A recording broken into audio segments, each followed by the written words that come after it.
자, 오늘 주시는 하나님 말씀을 우리가 함께 받겠는데요. 에베소서 2장 8절 말씀 한 절만 우리가 받도록 하겠습니다. 에베소서 2장 8절입니다.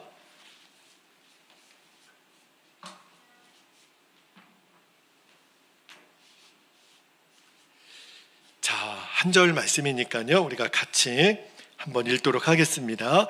시작. 너희는 그 은혜에 의하여 믿음으로 말미암아 구원을 받았으니 이것은 너희에게서 난 것이 아니요 하나님의 선물이라. 아멘. 하나님 말씀입니다.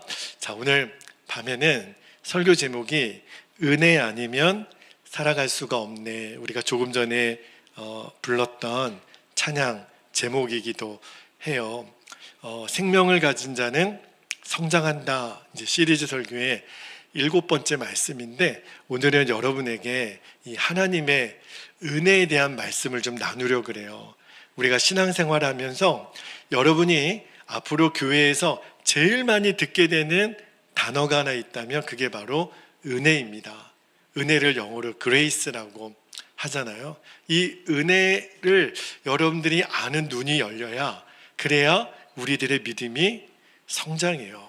자, 근데 이 하나님의 은혜를요, 이 은혜라는 말의 정확한 뜻을 많은 성도님들이 잘 모릅니다.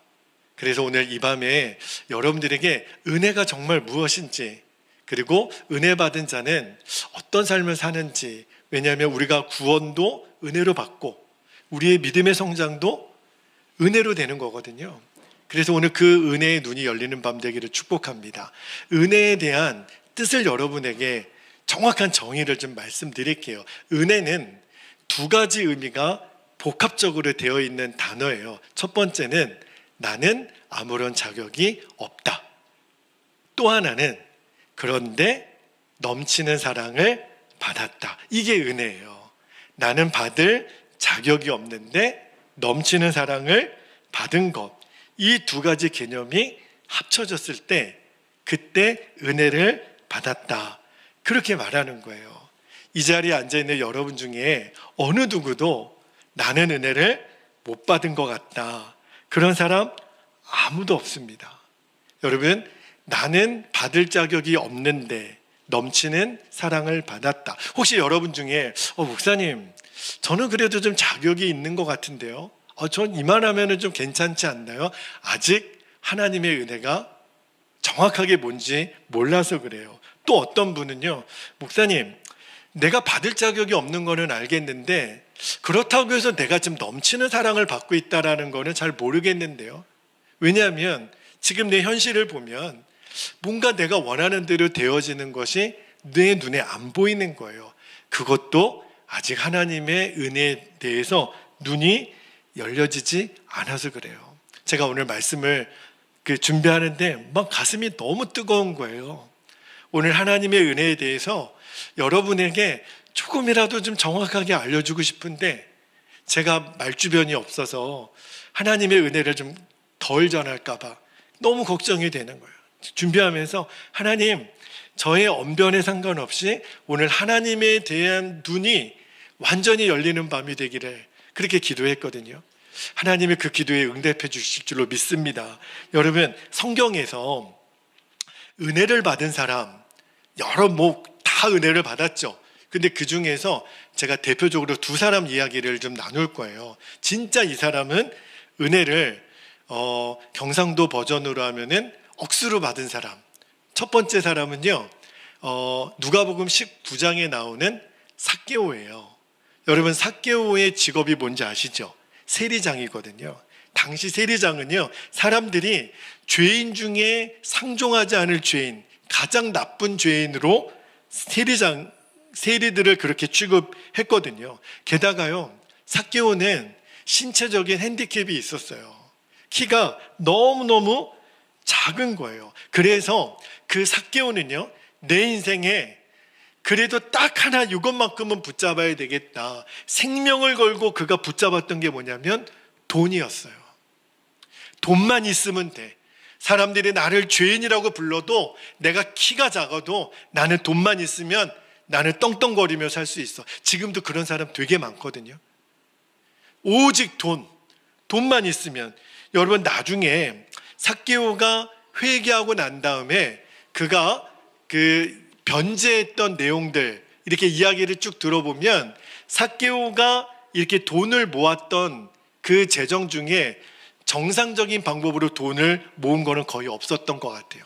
굉장히 부정한 방법으로 돈을 모았던 사람인 것을 알 수 있죠. 그런데 삭개오가 있는 이 여리고성에 예수님이 지나간다는 소식을 듣습니다. 삭개오는요, 사람들 만나는 게 싫었거든요. 사람들이 모여있는 곳은 다 싫었어요. 그런데 그날따라 삭개오의 마음에 예수님이 지나간다는 이야기를 듣고 저분을 만나보고 싶다라는 마음이 드는 거예요. 그런데 삭개오는 대인 기피증이 있었거든요. 사람들이 다 싫어하니까. 그러면 예수님도 나를 싫어할 거 아니에요. 그래서 멀찌감치 보는데 키가 작아서 예수님이 안 보이는 거예요. 그래서 할 수 없이 삭개오가 뽕나무라고 그러죠. 돌감람나무에 올라가는 겁니다. 나무 위에서라도 예수님 보려고. 그런데요, 그 죄인 취급하고 아무도 상종하지 않았던 그 삭개오를 예수님이 지나가시다가 그 나무 위에 있는 삭개오를 부르는 거예요. 삭개오야. 깜짝 놀라는 거예요. 내 이름을 어떻게 알지? 저분이 내 이름을 어떻게 알지? 게다가 더 깜짝 놀란 이야기를 하는 거예요. 내가 오늘 너희 집에 유하여야겠다. 삭개오야, 내가 오늘 너희 집에 잘 거야. 삭개오가 완전 기절초풍할 이야기를 듣는 거예요. 아무도 나를 상종하지 않는데 내 이름을 불러주고 게다가 우리 집에 온다니.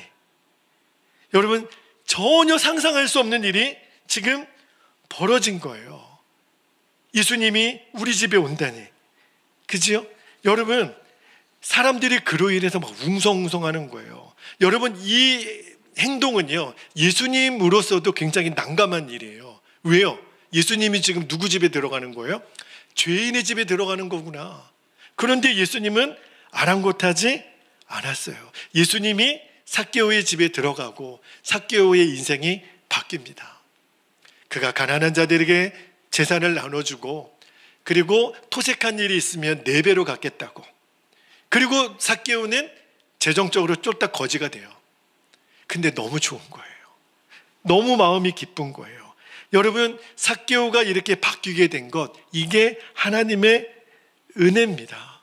하나님이 이 삭개오 이야기를 우리에게 보여주면서 이게 바로 은혜야. 아무런 받을 자격 없는 삭개오가 무슨 자격이 있어요? 사람들은 다 나를 죄인 취급했는데 아무도 나를 말도 섞지 않은 나에게 이름을 불러주고 집까지 오셔서 그에게 구원을 선포해 주잖아요. 오늘 이 집에 구원이 임하였도다. 이게 은혜예요. 또 한 사람 예를 좀 들어볼게요. 누가복음 15장에 보면 돌아온 탕자 이야기가 나와요.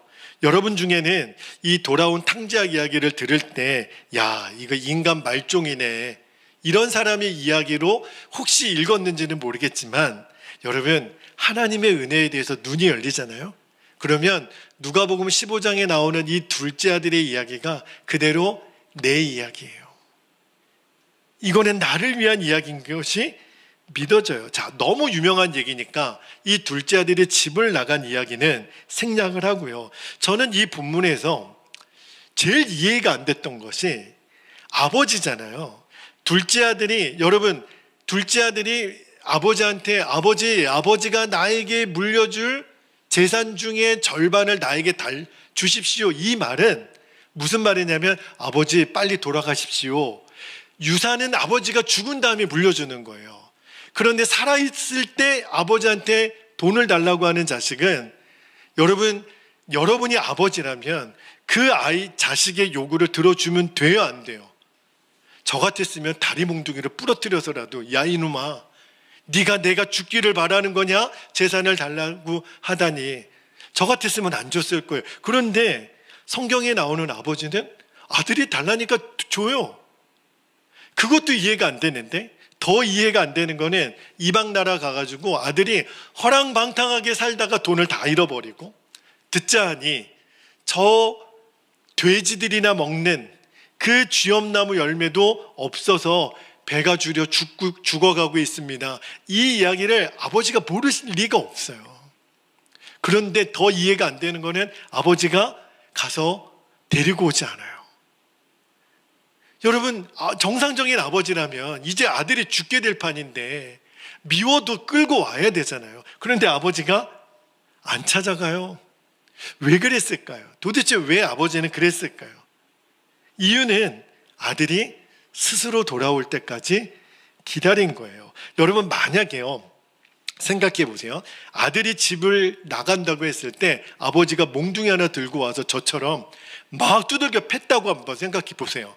네가 이놈아 그러고도 인간이냐 막 두들겨 팼어요. 그러면 이 둘째 아들이 재산을 가지고 나갔든지 그대로 나갔든지 나중에 이 집에 안 돌아올 겁니다. 왜요? 진짜 죽는 수도 있으니까. 날 그렇게 두들겨 패고 내쫓았던 아버지한테 다시 돌아가고 싶겠어요? 여러분, 생각해 보세요. 죽은 다음에나 주는 유산을 달라고 요청하는 그 아들을 바라보는 아버지의 마음이 쉽지 않잖아요. 그런데도 재산을 줘요. 왜 줬을까요? 여러분, 주면 안 되는 거잖아요, 상식적으로는. 그런데도 줘요. 왜 그랬을까요? 아버지는 아들을 믿고 싶은 거예요. 죽을 지경이 되면 정신 차리고 우리 아들 돌아오겠지. 우리 아들 돌아오겠지. 여러분, 하나님이 그런 분이라는 거예요. 여러분, 탕자 이야기를 들으시면서 아유 저런 몹쓸 놈 이렇게 은혜를 받으시면 안 돼요. 내가 탕자였거든요. 그런 나를 하나님이 사랑하신다는 이야기예요. 탕자가 돌아올 때 어떤 일이 벌어졌냐면 아버지는요, 아들을 먼저 씻기고 옷을 입히기 전에 아들은 여러분 돼지들이 먹는 사실은 똥통이나 마찬가지예요. 거기서 음식 주워 먹는 얼마나 몸에 악취가 배겼겠어요. 씻기고 끌어안는 게 아니에요. 아버지가 달려가서 아들을 끌어안습니다. 그 냄새나는 옷, 그 냄새나는 몸 그대로 끌어안고 목을 끌어안고, 그리고 아버지는 뛰어갔다 그랬어요. 멀리서부터 아들이다, 내 아들이다 막 뛰어가는 거예요. 어떻게 알았을까요? 맨날 보니까, 맨날 본 거예요. 우리 아들 오늘에 나올까 저제 나올까. 그러니까 아들을 알아본 거죠. 여러분, 이게 은혜예요. 여러분, 삭개오가 이 둘째 아들이 아버지한테 이런 대접 받을 자격이 있나요? 없어요. 그런데 하나님이 탕자를 안아주시잖아요. 하나님은 우리가 잘못했다고 용서하기 전에, 용서를 구하기 전에 이미 하나님은 용서를 준비하신 분이세요. 그게 하나님의 은혜고 하나님의 사랑이에요. 여러분, 하나님은 저와 여러분을 말할 수 없는 하나님의 사랑으로 너무너무 사랑하세요. 아무리 생각해봐도 저는 하나님께 사랑받을 자격이 없어요. 왜냐하면 제 본성을 알잖아요.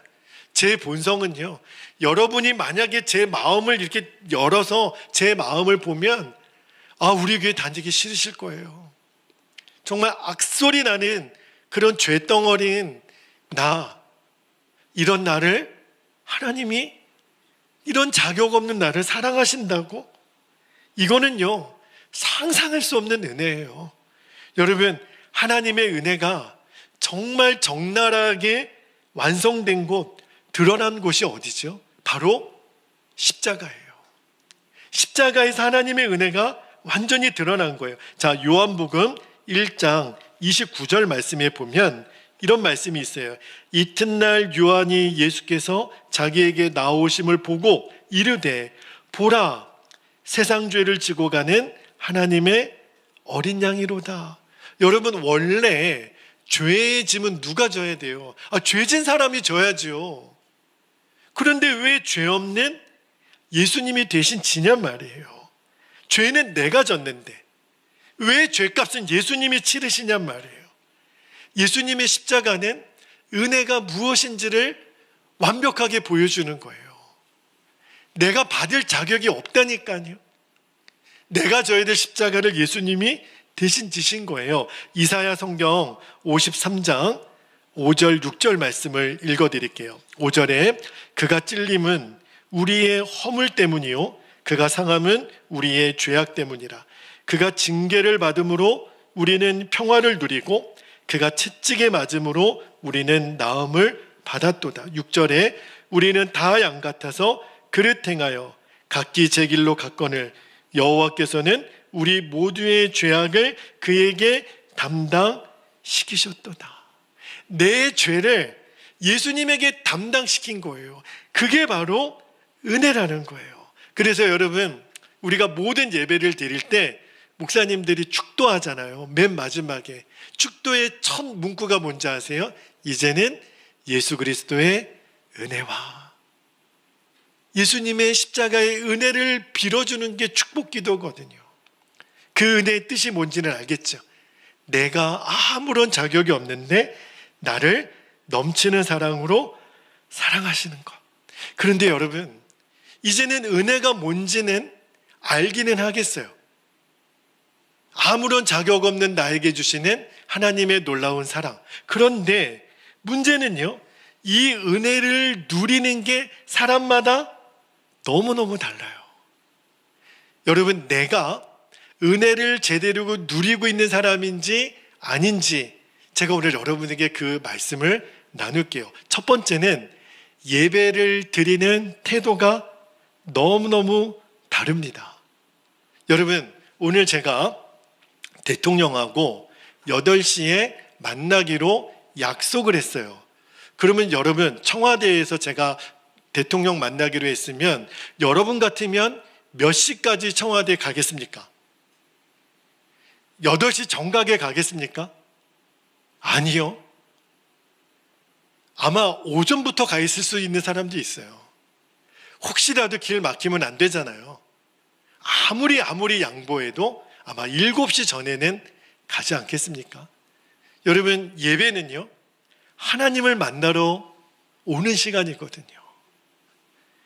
여러분, 지각이요? 상상할 수 없는 거죠. 제가 중국 가정교회 예배 드리는 광경을 보다가 제가 깜짝 놀랐어요. 중국 가정교회는 예배 한번 드리려고 3일을 걸어간대요. 여러분, 3일 동안 걸어가면 여기서 서울까지 갈 수 있을까요? 걸어서? 아마 더 멀을 수도 있겠죠.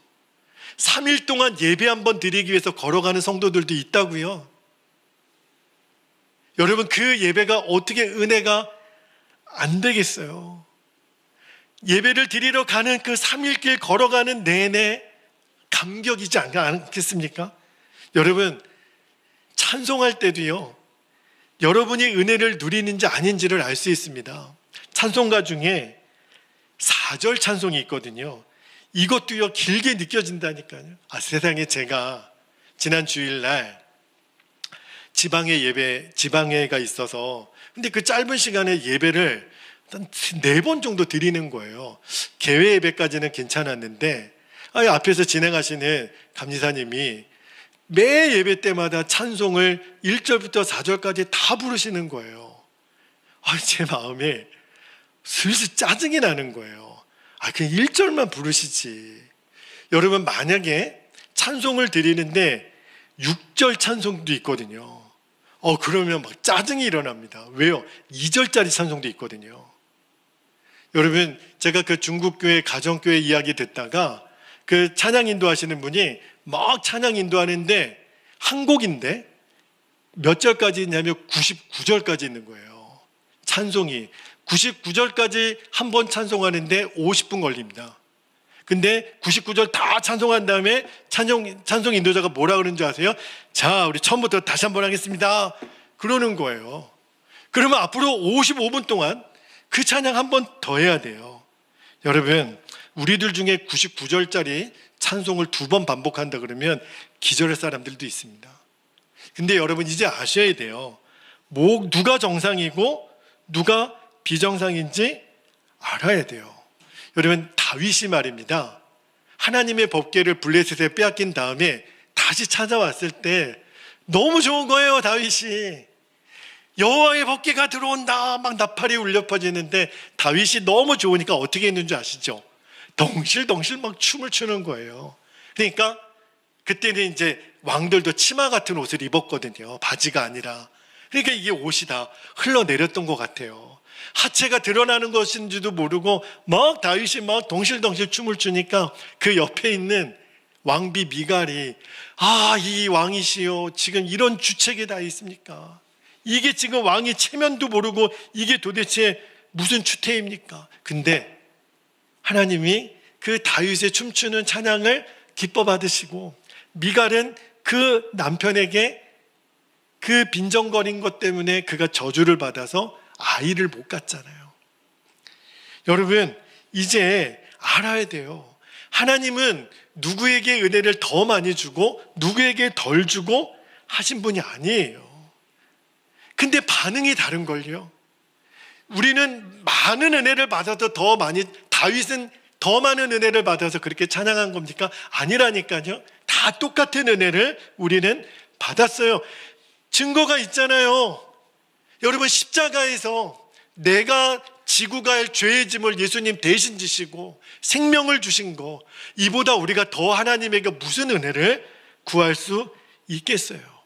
또 하나, 여러분 우리가 은혜가 이렇게 다른 것은요, 은혜를 믿는 믿음이 다른 거예요. 이제는 여러분 거기에 눈을 뜨셔야 됩니다. 그러니까 은혜는요 믿음으로 누려지는 거예요. 자, 오늘 읽었던 본문 말씀 에베소서 2장 8절을 제가 다시 한번 읽어드릴게요. 너희는 그 은혜에 의하여 믿음으로 말미암아 구원을 받았으니 이것이 너희에게서 난 것이 아니요 하나님의 뭐라 그랬죠? 선물이라. 꼭 기억하셔야 돼요. 이제 여러분 그 은혜를 바라보는 눈이 열리게 되기를 축복합니다. 또 하나, 내가 은혜를 정말 받는 눈이 열린 사람인가 아닌가를 뭘 보면 알 수 있냐면 얼굴 표정을 보면 알아요. 여러분 내가 정말 좋은 일이 있을 때, 저는요 적절한 예가 될지 모르겠지만 저희 아이가 이번 기말고사를 보고 이제 성적표를 가져오는데 아빠 저 이번에 전교 1등 했어요. 아니 실제로 그랬다는 건 아니고요. 네, 그 이야기를 제가 듣는다면 저는요 이 남중동 마을잔치를 열 것 같아요. 그죠? 저는 정말 충분히 그럴 용의가 있습니다. 얼마나 좋겠어요. 그리고 아마 목사님들 만나면 화제거리가 다른 이야기를 하더라도 은근히 저기 목사님 아들은 뭐 이번에 성적 뭐 좀 나왔나요? 아마 이렇게 물어봤을 거예요. 왜요? 우리 아들 성적 얘기하고 싶어가지고. 여러분 좋은 것은요 감출 수가 없어요. 여러분이 하나님의 은혜의 눈이 열리잖아요. 그러면 얼굴이 다릅니다. 그냥 싱글벙글이에요. 그리고 입만 열면 감사, 그리고 마음에 두려움이 없어져요. 여러분 은혜가 달라서 그런 게 아니고요 믿음이 달라서 그런 거예요. 받은 은혜를 누리는 게 엄청 차이가 있는 거죠. 그런데 상당히 많은 우리 그리스도인들 중에 은혜 생활을 율법적인 것으로 여기는 분들이 굉장히 많아요. 은혜는 기본적으로 기쁨이고 감사이고 축제고 평화고, 그런데 이 은혜를 이상하게 변질시켜서 굉장히 성실하고 규칙적이고 빈틈이 없고 딱딱하게 굳어있고 이런 이미지로 생각하는 분들이 의외로 많아요. 가정 예배를 드려보면 결혼식 같은 그러한 분위기로 예배를 드려야 될 예배를 추도식 같은 분위기로 드리는 가정이 굉장히 많습니다. 제가 아는 선배 목사님 아버지가 장로님이신데 집안에서 가정 예배를 드릴 때요 어떻게 했냐면 방석을 다 하나씩 갖고 와가지고 무릎을 꿇혔대요. 지금부터 예배 드리는데 무릎 꿇어. 그리고 무릎 꿇다가 장로님이 막 성경을 읽는데 줘라. 그러면 회초리로 때렸대요. 지금 무슨 시간이에요? 예배 시간에. 그리고 막 웃으면 그렇게 타박을 했대요. 웃는다고. 여러분 예배 드리다가 형제끼리 뭐 빵꾸난 양말 보면 막 재밌고 막 웃을 수도 있잖아요. 근데 그 아버님 장로님이 웃어? 지금 예배 시간에 웃어? 그러면서 설교는 기뻐하라. 그렇게 설교를 하는 거예요. 애들 보고 웃지도 못하게 하면서 기뻐하라? 이건 말이 안 되는 거잖아요. 은혜는 그냥 저절로 흘러 넘치는 거거든요. 저는 우리 베델교회에서 드리는 예배 분위기도 한번 생각해 봤어요. 여러분, 어떤 예배가 은혜로운 예배일까요? 제가 지난주도 말씀드렸지만 정말 옛날에 장로님들이 문 앞에 서서 남자 성도님들 넥타이 안 하고 오면 집으로 보냈어요. 예배 드리는데 정장을 안 해? 그리고 여자분들이 짧은 치마 입고 오면 돌려보냈어요. 진짜로. 그리고 한복 입어야 되고 긴 치마 입어야 되고, 그리고 이 줄도 있잖아요. 이 여러분이 앉아있는 줄도 줄자로 딱 됐을 때 들어가고 나오는 게 있으면 안 돼. 그럼 은혜가 안 된다는 거예요. 그런 교회가 있었다니까요. 지금도 있어요. 여러분, 그래서 경건한 예배가 드려지는 거 아닙니다. 그거는요, 은혜가 아니고 율법이에요. 우리나라는 그런 유교 전통 때문에, 그리고 장로님들은 늘 앞자리에 앉아야 되고 상석에 앉아야 되고, 아니요, 그런 법 없어요. 예수님은 오히려 잔치집에 초대받았을 때 저 말석에 가서 앉으라 그랬어요. 여기 앞에 앉았다가 저쪽으로 가서 앉으라고, 그럼 면박당하지 말고 처음부터 끝자리에 가서 앉으라고. 여러분, 어디 장로님 자리가 있고 목사님 자리가 어디 있고, 그런 거 은혜 아닙니다. 또 하나, 여러분이 하나님의 은혜에 눈이 열렸다면 이제 뭐가 달라지냐면 복에 대한 기준이 달라집니다. 많은 성도님들이 예수님 믿고도 목사님 저는 예수님 믿고도 받은 복이 없어요. 그분의 말을 잘 들어보면 그분이 예수님 믿고 받은 복은 뭘까요? 일단은 건강한 거, 아들 딸들 시집장가 잘 가는 거, 그리고 내가 부자인 거, 사업이 잘 되는 거, 우리 아이들도 하는 일이 다 잘 되는 거, 좋은 학교 들어가는 거, 원하는 시험 합격하는 거, 이게 복이라고 생각하니까 그런 게 주어지지 않으면 저는 받은 복도 지지리도 없나 봐, 이렇게 나온다니까요. 여러분, 오해예요. 내가 받은 복이 없다고요?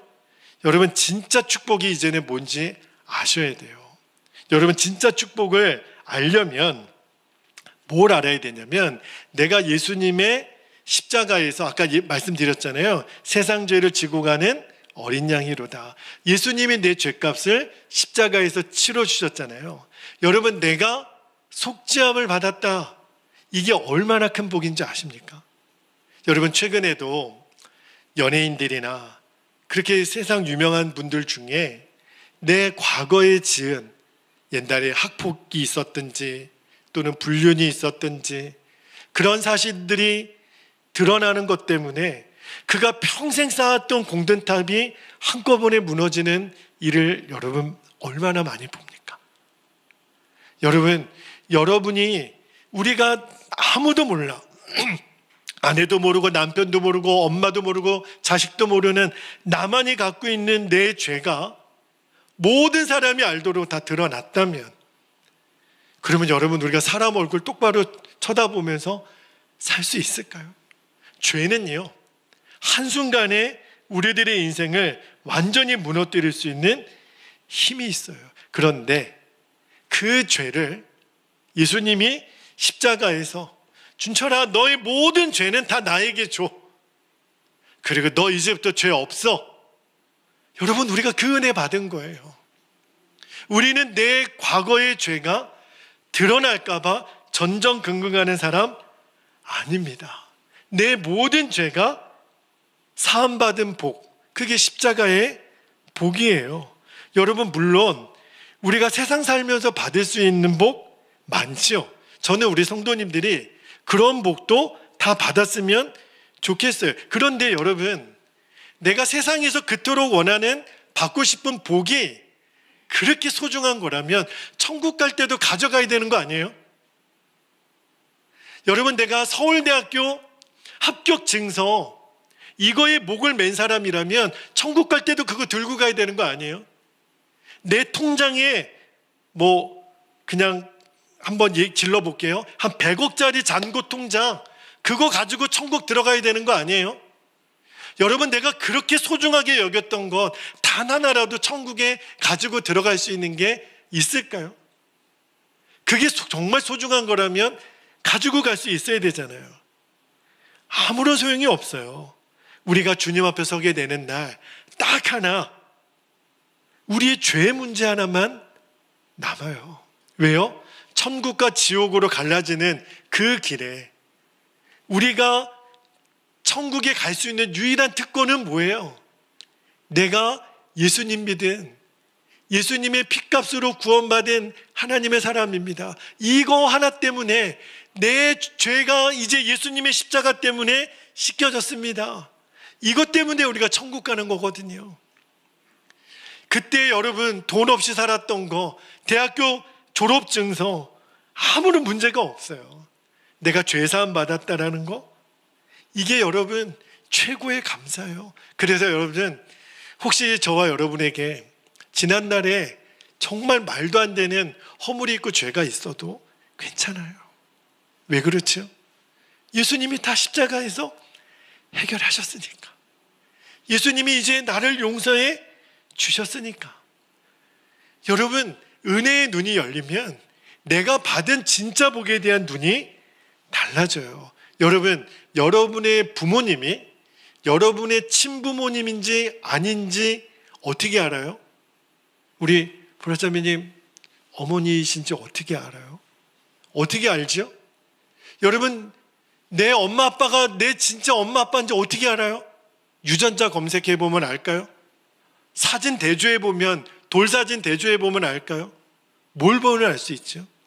내가 정말 어려울 때, 만약에 나를 살리기 위해서 누군가의 목숨이 필요할 때 나를 위해 죽어줄 수 있는 모습을 보면 그분이 내 부모님인 것을 압니다.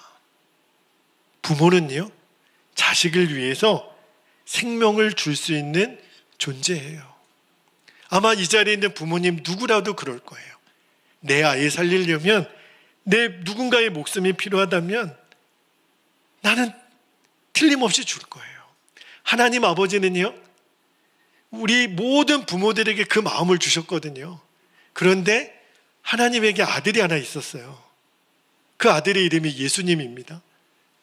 눈에 넣어도 아프지 않을 자식을 사랑하는 마음을 부모에게는 주셔놓고, 하나님 아버지는 정작 자기 아들에게는 너무너무 진짜 아버지 같지 않으셨어요. 너는 가서 죽어야 된다고 그러셨어요. 그런 나쁜 아버지가 어디 있어요? 그런데 하나님 아버지가 그렇게 하실 수밖에 없었던 이유는, 그러지 않으면 저와 여러분을 살릴 수 없으니까. 그래서 아들 예수에게 저 천상에서의 대화가 나와요. 이사야 성경을 읽어보면 너는 가서 죽어야 돼. 사람들이 너를 때리면, 너에게 침을 뱉고 수염을 뽑고 너에게 침을 뱉으면 얼굴 돌리지 마. 너를 때리면 그냥 맞아. 왜 그랬을까요? 그만큼 저와 여러분을 사랑하셨기 때문에 그래요. 여러분, 하나님이 나를 이렇게 사랑하신다.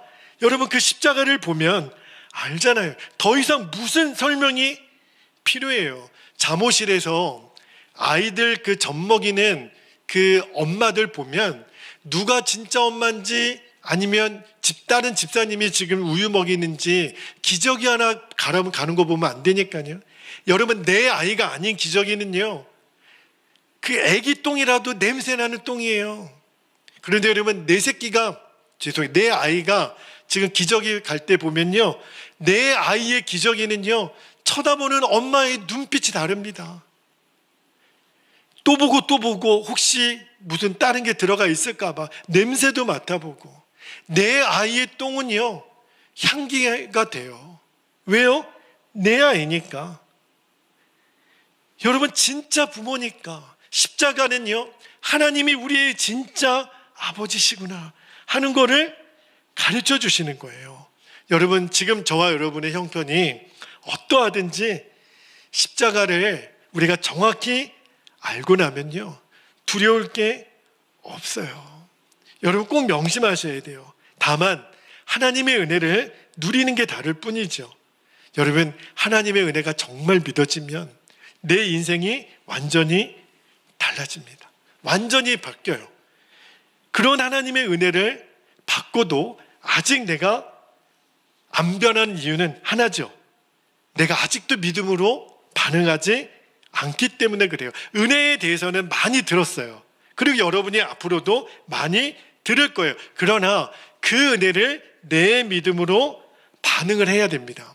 감리교를 창시하셨던 요한 웨슬레이 목사님도 아버지도 목사고 본인도 목사고 나중에 선교사도 되고 그랬는데도 이 요한 웨슬레이 목사님도 목사가 되고서도 속죄의 믿음이 없었어요. 그러니까 미국 선교지로 갈 때 풍랑이는 배 안에서 그렇게 죽을까 봐 두려웠고, 그리고 인디안들에게 복음을 전하는데도 실패했어요. 그리고 영국으로 돌아와서 무서운 죄책감에 시달립니다. 그러다가 1738년 5월 24일 날 올더스게이트 거리에서 어떤 조그만 기도 모임에서 그 기도의 인도자가 루터의 로마서 서문을 읽어주는 거예요. 오직 의인은 믿음으로 말미암아 살리라. 믿음으로 말미암아 구원을 받는다. 그때 그분의 요한 웨슬레이 목사님 일기를 읽어보면 내 마음이 뜨거워졌다고. 성령님이 그 마음을 만지시는 거죠. 그때 요한 웨슬레이 목사님이 깨달은 거예요. 맞다. 믿음으로 되는 거구나. 그냥 믿으면 되는 거구나. 그때 회심의 사건이 일어나요. 여러분, 이런 역사가 지금도 저와 여러분에게 똑같이 준비되고 있습니다. 여러분이 진짜 하나님의 존재, 그리고 하나님이 여러분에게 주신 그 은혜, 십자가의 능력을 정말 안다면, 그러면 이제 여러분의 삶 속에 그 은혜가 드러나게 되어 있어요. 문제는요, 그거를 진짜 믿고 누려지는 겁니다. 여러분에게 그 은혜가 있기를 축복합니다. 여러분, 하나님의 은혜의 눈이 열리잖아요. 그러면 모든 상황이 하나님이 주신 선물이라는 게 믿어져요. 그리고 내게 보내주신 사람들이 다 고마워요. 여러분, 요즘 여러분 가족들, 부모님도 고맙고 자녀도 고맙고 그냥 만나는 사람마다 다 고마운 사람은 지금 은혜를 누리는 거예요. 그런데 그냥 만나는 사람마다 짜증이고 저 사람이 저기 있는 게 재수없고, 여러분, 그러면 지금 내가 은혜를 누리지 못하는 거예요. 은혜를 누리고 있는 사람은 절대로 다른 사람을 비교하지 않습니다. 그리고 내 마음이 관대해져요. 하나님은 언제나 좋으신 하나님, 그죠? 여러분, 아직도 우리가 하나님의 은혜를 누리지 못하고 있으면 하나님이 여전히 두렵습니다. 하나님은 내가 뭘 잘못하면 벌 주실 것 같고, 하나님은 내가 뭘 제대로 안 하면 못되게 하실 것 같고, 하나님은 까다롭고 두려운 분 아니에요. 여러분, 하나님의 은혜는 우리가 구원받을 때만 필요한 게 아닙니다. 우리가 앞으로 예수 그리스도의 장성한 분량에 이르기까지 잘하고 잘하는 데 있어서 하나님의 은혜는 매 순간 필요해요. 물론 예수님을 영접하고도 우리가 무너지고 쓰러질 때가 있죠. 제가 그랬거든요. 하나님, 저는 목사이고 십자가를 통과한 사람이고 복음에 대해서 설교도 하는 사람인데 왜 이렇게 쓰러집니까? 왜 이렇게 또 낙심합니까? 제가 언제까지 이렇게 온전해지지 못하는 겁니까? 그렇게 막 절망을 했어요. 근데 그때마다 하나님이 저에게 주신 은혜가 있었어요. 그게 뭐냐면, 준철아, 너에게는 은혜가 필요해. 너에게는 은혜가 필요해. 여러분, 은혜 아니면 정말 살아갈 수가 없어요. 그 찬양이 제가 다시 불러지는 거예요. 크신 계획 알 수도 없고 작은 일에도 내가 무너지지만, 그러나 하나님의 은혜를 알면 알수록 그 은혜 때문에 내가 살아가는 거구나. 그게 깨달아지니까 아내를 바라보는 눈도, 성도를 바라보는 눈도, 아이를 바라보는 눈도 달라지는 거예요. 여러분, 내가 그 은혜를 누려야 내가 내 옆에 있는 사람도 은혜로 대할 수 있게 돼요. 내가 하나님의 은혜를 누리지 못하는 사람은 다른 사람도 은혜로 대할 수가 없습니다. 내가 왜 저 사람에게 까다롭지? 내가 왜 저 사람에게 이렇게 비판적이지? 왜 그럴까요? 내가 지금 하나님의 은혜를 누리지 못하고 있는 거예요. 여러분, 내가 항상 하나님의 은혜에 살고 한순간도 하나님의 은혜가 아니면 설 수가 없다라는 것 알면 알수록 이제는 다른 사람과 다른 사람의 허물, 다른 사람의 잘못을 대하는 태도가 달라집니다. 은혜로워지게 돼요. 여기까지 가는 거예요. 여기까지 가야 이분이 은혜의 눈이 열린 거구나. 그래서 까다롭지가 않은 거예요. 사람이 왜 이렇게 둥글둥글하지? 여러분 그런 얘기 많이 들으세요? 어떻게 사람이 그렇게 둥글둥글해요? 이 말은 까다롭지 않다는 뜻이거든요. 어느 순간에도 금방 적응하고 그럴 수 있지요. 저는 괜찮아요. 이렇게 금방 반응이 나오는 사람. 왜요? 지금 은혜를 누리고 있으니까. 여러분 오늘 중요한 이야기를 나눴어요. 하나님의 은혜가 뭔지, 그리고 그 은혜를 누리는 사람은 어떻게 살아가는지를 나눴습니다. 여러분 다 잊어버려도 은혜의 뜻만은 잃어버리지 않으셨으면 좋겠어요.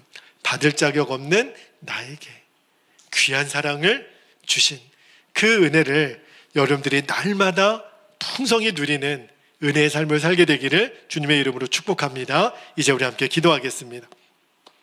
두 가지 기도 제목을 붙잡고 우리 기도할 텐데요. 첫 번째, 내가 지금 얼마나 놀라운 하나님의 은혜 가운데 살고 있는지 믿음으로 반응하게 하옵소서. 두 번째, 내 자신이 은혜를 진정으로 누리는 자가 되어서 다른 사람들에게도 은혜로운 사람이 되기까지 내 믿음이 자라게 하옵소서.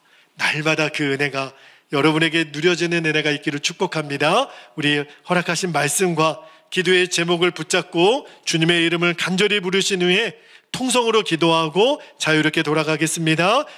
함께 기도하겠습니다. 주여,